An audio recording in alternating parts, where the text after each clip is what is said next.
한 주간도 하늘에 속한 하늘 생명으로 사신 여러분을 축복합니다.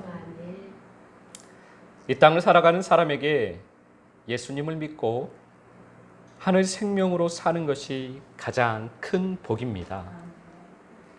그런데 보통 우리들 사람들의 눈으로 바라보면 예수님을 믿고 이 땅에서 땅의 생명으로 사는 것을 복이라고 생각을 합니다. 땅의 생명으로 산다라는 것은 예수님을 믿기는 합니다. 교회를 나오기는 합니다. 예수님을 믿고 교회를 나오기는 하는데 삶은 자기 생각대로, 자기 마음대로 사는 것이기 때문입니다. 이런 사람은 자기 마음대로 살면서 자기 소원을 이루어주는 도구로 예수님을 여깁니다. 예수님을 그렇게 이용하려고 합니다. 마치 세상신을 섬기는 사람이 세상신을 이용하여 이 세상에서 부를 누리고 명예를 누리려고 하는 것처럼 예수님을 이용하여서 예수님의 그 능력을 이용하여서 예수님께서 나에게 복을 주어서 이 땅에서 내가 원하는 물질을 얻고 내가 원하는 명예를 얻기를 원하는 사람입니다. 어떠한 말씀에 의해서 자기가 죽어지는 것도 없고 자기가 절제되어지는 것도 없고 그냥 예수님을 믿기만 하는 겁니다. 그리고 내가 믿었으니 이제 나에게 복을 달라고 하는 믿음입니다. 이런 신앙을 가진 사람은 니느웨로 가라는 하나님의 말씀을 싫어합니다. 하나님의 말씀을 들으면 그 말씀대로 살려고 하는 것이 아니고 그 말씀이 싫은 겁니다. 나의 마음에 흡족하고 내 마음에 좋은 것, 복을 주노라 하면 그 말씀은 좋은데 니느웨로 가라. 자기는 니느웨로 가기가 싫은데 니느웨로 가라 하면은 그 말씀이 싫은 겁니다. 그래서 그냥 자기 마음대로 자기가 좋아하는 것을 합니다. 나는 다시스로 가고 싶으니까 나는 다시스로 갈 거야. 다시스로 가는 도중에 풍랑을 만나는 것이 복입니다. 다메섹으로 가는 도중에 큰 빛을 만나는 것이 복입니다. 자기 소원을 이루기 위해 가는 도중에 자기 뜻을 이루기 위해서 가는 도중에 악을 이루기 위해 가는 도중에 내 삶을 뒤흔드는 어둠인 내 삶을 비추어주는 빛을 만나는 것이 그 말씀을 만나는 것이 복입니다. 풍랑을 만나지 못하고 큰 빛을 만나지 못하여서 내가 다시스로 가버리면 내가 다메섹으로 가버리면 그러면 문제가 있는 것입니다. 우리는 내가 내 뜻대로 다시스로 가게 하나님께서 도와주신 것이 복이라고 생각을 합니다. 내 뜻을 이루어서 다시스로 도착하여서 다시스에서 내 뜻을 이루는 것을 우리는 복이라고 생각을 합니다. 아닙니다. 다시스로 가는 도중에 풍랑을 만나 내가 바다에 빠져 물고기 뱃속에 들어가는 것이 복입니다. 그렇게 빛을 만나서 내 삶을 흔드는 말씀을 만나서 다시 삶을 돌이켜서 주님을 따르는 삶, 하늘 생명으로 사는 삶, 그 삶을 살아가는 것이 복입니다. 하늘 생명으로 살면 하나님의 말씀이 성취가 됩니다. 하나님의 사랑이 성취가 됩니다. 말씀의 성취는 사랑의 성취입니다. 니느웨 성 전체가 회개를 하게 되는 것입니다. 그것이 하나님의 사랑의 성취입니다. 나는 정말 니느웨 성이 다 망해버렸으면 좋겠는데 그런데 하나님의 사랑은 니느웨 성이 전체가 다 회개를 하는 것이 하나님의 사랑이었던 것입니다. 하나님의 말씀의 성취는 나의 삶의 고난을 통과해야 나타납니다. 하나님의 말씀을 성취하기를 원하십니까? 그러면 나의 삶의 고난을 통과해야만 합니다. 물고기 뱃속에서 회개하는 시간이 필요합니다. 물고기 뱃속에 들어가야만 합니다. 거기에서 물고기 뱃속에서 홀로 주님을 만나 회개하는 시간이 필요합니다. 무덤에 들어가서 내가 죽는 시간이 필요합니다. 무덤에 들어가야만 합니다. 내가 죽어야만 합니다. 사도 바울의 삶을 보면 그는 매를 맞고 굶주리고 강도의 위협과 풍랑의 위협과 감옥의 고난과 사람들로부터 핍박과 환난을 겪어야 했습니다. 나의 죽음 뒤에 하나님의 자녀의 영광이 나타납니다. 하늘 생명의 삶으로 만들어지시기를 예수 그리스도 이름으로 축복합니다. 나의 죽음 뒤에 하늘 생명을 살 수 있습니다. 요한복음 17장 17절 말씀 함께 봉독하겠습니다. 그들을 진리로 거룩하게 하옵소서. 아버지의 말씀은 진리니이다. 아멘. 하나님의 말씀이 진리입니다. 말씀이 육신이 되어 우리 가운데 오신 분이 예수 그리스도이십니다. 예수님께서 내가 길이요 진리요 생명이라 말씀하셨습니다. 예수 그리스도께서 진리이십니다. 예수 그리스도는 거룩하신 분이십니다. 예수 그리스도께서 말씀이시기 때문입니다.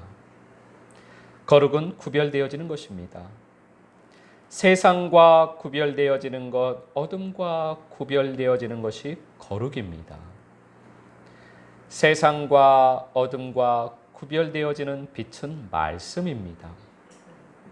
하나님의 말씀이 진리입니다. 우리들은 진리로만 거룩해집니다. 진리를 통해서만, 하나님의 말씀을 통해서만 우리는 거룩해집니다. 말씀은 검입니다. 말씀으로 나를 잘라내어야만 합니다. 검으로 내 안에 있는 육을 벗겨내어야만 합니다. 내 안에 있는 똥과 내 안에 있는 가죽을 벗겨내고 내 안에 있는 뿔을 잘라내 버려야만 합니다. 땅의 것은 땅에 버려야만 합니다. 말씀의 검으로 잘라서 나의 똥과 나의 가죽과 나의 뿔을 잘라서 땅의 것을 잘라서 땅에다가 다 버려버려야만 합니다. 땅의 피는 땅에다 쏟아버려야만 합니다. 그러면 생명인 피만 남게 됩니다. 나는 죽고 예수 생명만 남게 됩니다. 말씀은 빛입니다. 어둠인 내 세상을 빛으로 채워야만 합니다. 빛이 들어오면 어둠이 물러가게 됩니다. 등잔대 7에 불을 다 붙여야만 합니다. 하나만 붙여놓고 내 마음에 빛이 다 들어왔다라고 생각을 하면 안 됩니다. 등잔대에 7에 다 빛이 들어와야만 합니다. 큰 빛이 내 마음을 채워야만 합니다. 그러면 나는 없고 빛만 남게 됩니다.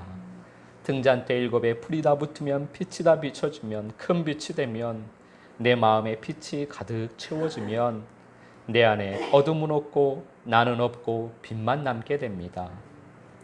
죄와 하나일 때는 그냥 죄를 살게 됩니다. 우리가 죄와 하나일 때는 내가 죄를 짓는 줄도 모르고 내가 죄 덩어리인 줄도 모르고 죄가 보이지도 않고 그냥 죄를 살면서 내가 죄인인지도 모르고 그렇게 살아갑니다. 그런데 죄와 분리가 되면 죄가 보이기 시작합니다. 빛이 들어오기 시작하면 죄가 보이기 시작합니다. 어둠과 분리가 되면 어둠이 보이기 시작합니다. 마음에서 내가 죄인이라고 인식이 되면 그때서야 비로소 회개가 되기 시작합니다. 머리로 하는 회개가 아닙니다. 머리로 하는 참회, 내가 잘못했습니다라고 머리로 하는 회개가 아니고 마음 가운데서, 심령 가운데서 내 마음으로 내가 죄인임이 보이니까, 내 죄가 보이니까, 어둠이 보이니까, 어둠이 인식되어지니까 진실로 진정으로 회개가 시작되어지는 것입니다. 죄가 완전히 그렇게 분리가 되면 조금씩 분리되어 완전히 분리가 되면 내가 주님과 분리되어져 있는 것이 보입니다. 죄와 분리되기 전에는 우리는 내가 예수님을 믿으니까 주님이 나와 함께 하니까 나는 주님과 하나가 되어서 살아간다고, 주님이 항상 나와 함께 한다라고 우리는 생각을 합니다.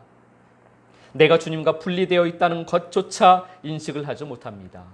그러나 내 안에 죄가 분리되어지고 어둠이 분리되어지고 나면 내가 주님과 분리되어 있다라는 것, 내가 주님과 떨어져 있다라는 것을 인식하게 됩니다. 그때서야 비로소 주님의 존재를 인식하는 것입니다.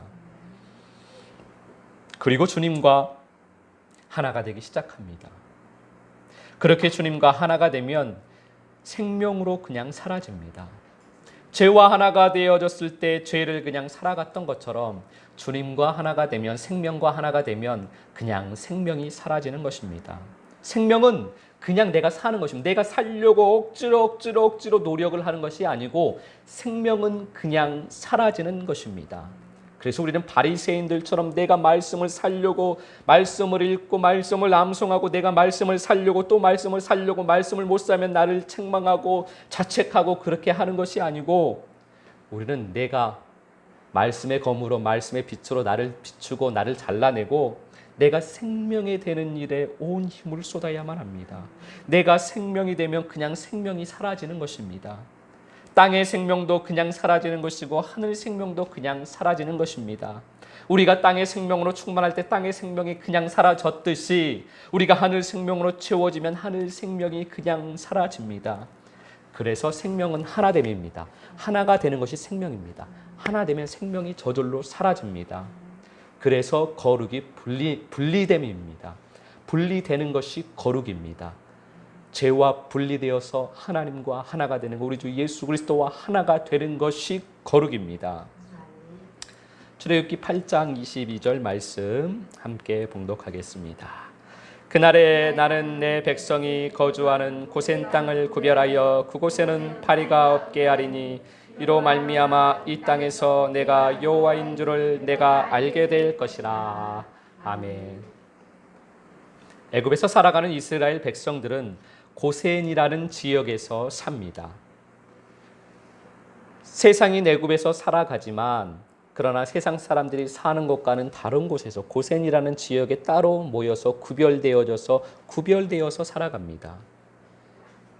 예수님을 믿지만 교회는 다니지만 아직 세상에 속한 신앙인이 고센이라는 구별된 곳에서 거룩을 이루어가는 것을 말합니다. 고센이라는 거룩한 곳에, 구별된 곳에, 그곳에 가서 구별되는 것입니다. 그래서 그곳에 사는 사람은 이스라엘 사람이 되는 것입니다. 우리는 고센을 더 구별된 곳으로, 거룩한 곳으로 만들어 가야만 합니다.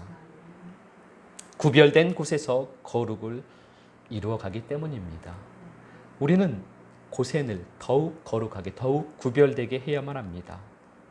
고센의 거룩은 우리가 거룩해지는 수준과 동일합니다.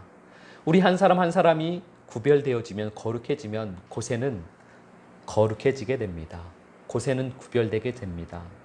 고센이라는 교회는, 우리 이 교회는 우리 한 사람 한 사람이 거룩해지는 만큼, 구별되어지는 만큼 거룩해지는 것입니다. 그러나 신앙인은 이 고센의 거룩을 더 넘어서야만 합니다. 더 거룩해져야만 합니다. 더 구별되어져야만 합니다. 애굽을 아예 떠나서 광야로 나가야만 합니다. 사도행전 7장 38절 말씀 함께 봉독하겠습니다. 시내 산에서 말하던 그 천사와 우리 조상들과 함께 광야 교회에 있었고 또 살아있는 말씀을 받아 우리에게 주던 자가 이 사람이라. 아멘. 신앙인은 세상인 애굽을 떠나야만 합니다. 마음 안에서, 심령 안에서 떠나야 한다는 것입니다. 세상에서 땅의 생명으로 살면서 몸만 육신의 교회에 나오는 육신적 신앙에서 벗어나야 한다는 것입니다. 영적으로 교회 안으로 들어가야만 합니다. 몸만 교회 안에 있고 영은 교회 밖에 있던 사람이, 애굽에서 그냥 구별된 고센에서 살던 사람이 이제 영적으로 교회 안에 들어오는 것입니다. 광야 교회, 영적인 교회를 말씀합니다. 애굽에서 살던 육신적 신앙생활을 하던 사람이, 땅의 생명으로 교회만 나오던 사람이 이제 영적으로 교회 안에 들어가는 것이 더욱 거룩해지는 것, 더욱 구별되어지는 것을 말합니다. 구름 기둥과 불 기둥을 따라 사는 삶입니다. 모든 삶이 말씀을 따라 사는 삶입니다. 애굽에서는 애굽 사람들과 똑같이 세상에서 삶을 살다가 고센에 살 때는 고센에서만 하나님의 말씀대로 사는 신앙이었다면 이제 삶 전체가 구름 기둥과 불 기둥을 따라 사는 삶입니다. 성령의 세례를 받으면 이루어지는 일입니다. 성령의 세례를 받으면 광야교회로 들어갈 수가 있습니다. 그래서 홍해를 건너는 사건이 신앙인에게는 있어야만 합니다. 고린도전서 10장 말씀처럼 홍해를 건너는 것이 성령 세례를 받는 거라고 그래서 말씀을 하시는 것입니다. 성령 안에서 내가 죽는 사건이 있어야만 합니다. 그러면 말씀을 따라 살 수 있습니다. 그런데 이때는 생명으로 사는 것이 아니라 성령 안에서 말씀을 따라 사는 삶입니다. 성령을 따라 살 만큼만 내가 죽은 것입니다. 잠시 성령에 덮여서 내가 없는 것처럼 보일 뿐입니다. 그러나 여전히 내가 있습니다. 그래서 내 안에 살아있는 나는 계속해서 하나님을 향하여서 원망하고 반항을 합니다. 그 어둠은 우리 마음 안에서 계속해서 원망을 일으킵니다. 반항을 일으킵니다. 애굽의 삶을 자꾸 그리워합니다. 세상의 유혹에 자꾸만 흔들립니다. 생명이 아니고 성령 안에서 성령에 덮여서 말씀에 순종하여서 억지로 끌려가기 때문입니다. 그래서 우리는 더욱 구별되어져야만 합니다. 더욱 분별되어져야만 합니다. 더욱 빛으로 채워야만 합니다. 더욱 말씀의 검으로 잘라내어야만 합니다. 여호수아서 1장 11절 말씀 함께 봉독하겠습니다. 진중에 두루 다니며 그 백성에게 명령하여 이르기를 양식을 준비하라. 사흘 안에 너희가 이 요단을 건너 너희의 하나님 여호와께서 너희에게 주사 차지하게 하시는 땅을 차지하기 위하여 들어갈 것임이니라 하라. 아멘. 애굽의 삶에서 애굽의 신앙인에서 더욱 거룩해지려면 홍해를 건너야만 합니다. 홍해를 건너려면 기도의 산을 올라야만 합니다. 성령의 세례를 받아야만 합니다. 기도의 산을 오르고 또 오르면 신의 산에 도달하게 됩니다. 광야의 삶입니다. 광야교회의 신앙인은 거기에서 멈출 것이 아니라 더 거룩해져야만 합니다. 광야의 신앙인이 더 거룩해지려면 요단강을 건너야만 합니다. 요단강을 건너려면 말씀의 산을 넘어가야만 합니다. 먹을 양식, 하늘 양식을 준비해야만 합니다. 하늘 양식을 먹으며 하늘 양식을 풍족하게 채워야만 합니다. 내 심령의 창고에 하늘 양식을 가득히 채워야만 합니다. 창고마다 가득히 채워야만 합니다. 말씀의 산을 오르고 또 올라야만 합니다. 말씀의 산을 오르고 또 오르면 시온산에 도달하게 됩니다. 요단강을 건너면 드디어 가나안에 이르게 됩니다. 약속의 땅에 이르게 됩니다. 장소가 변화하는 것은 삶의 변화를 의미합니다. 내 심령의 변화, 그 장소가의 변화, 내 심령의 장소가 변화가 된다는 것은 내 삶의 변화를 의미합니다. 내가 사는 장소가 바뀌면 나의 삶이 변했다는 것을 의미한다는 것입니다. 사는 장소가 변화하면 먹는 것이 변화합니다. 사는 장소에 따라서 애굽에서 주시는 것과 광야에서 주시는 것과 가나안에서 주시는 양식이 다릅니다. 영의 양식을 의미합니다. 사는 장소가 변함에 따라서 따르는 것이 변화되게 됩니다. 또 함께 사는 사람이 변화됩니다. 삶 자체가 변화되게 됩니다. 변화는 이전과 다른 삶을 의미합니다. 변화는 이전과 구별되는 삶을 의미합니다. 이전과 달라졌으니까 구별이 되는 것입니다. 변화는 거룩이 이루어지는 과정을 말합니다. 요한복음 17장 17절 말씀 함께 봉독하겠습니다. 그들을 진리로 거룩하게 하옵소서. 하나님의 말씀은 진리니이다. 아멘. 거룩은 예수 그리스도이십니다. 거룩은 생명입니다. 거룩은 하늘 생명을 사는 것입니다. 예수님께서는 거룩이시기 때문에 하늘 생명을 사셨습니다. 하늘 생명을 살면 그 삶이 드러나게 됩니다. 어둠과 다르다는 것이 빛으로 드러나게 됩니다. 그것이 아버지께 영광이 됩니다. 죽은 자를 살리고 죽을 병을 고치는 능력, 그것이 아버지께 영광이 되는 것이 아닙니다. 거룩한 생명의 삶이 아버지께 영광이 됩니다. 우리가 죽은 자를 살리고 암병을 고치고 그러한 능력이 있어서 아버지께 영광이 되는 것이 아닙니다. 우리가 거룩한 생명의 삶이 되는 것이 아버지께 영광이 됩니다. 큰 능력과 은사가 있어서 영의 격이 달라지는 것이 아닙니다. 내가 죽어지고 또 죽어져서 거룩한 생명, 구별된 생명이 되는 것이 영의 격이 달라지는 것입니다. 온전한 생명을 이루시기를, 온전한 생명의 삶을 이루시기를, 온전한 거룩을 이루시기를 예수 그리스도 이름으로 축복합니다. 이번 한 주간도 거룩한 생명의 삶으로 아버지께 영광을 돌리는 한 주간이 되시기를 예수 그리스도 이름으로 축복합니다.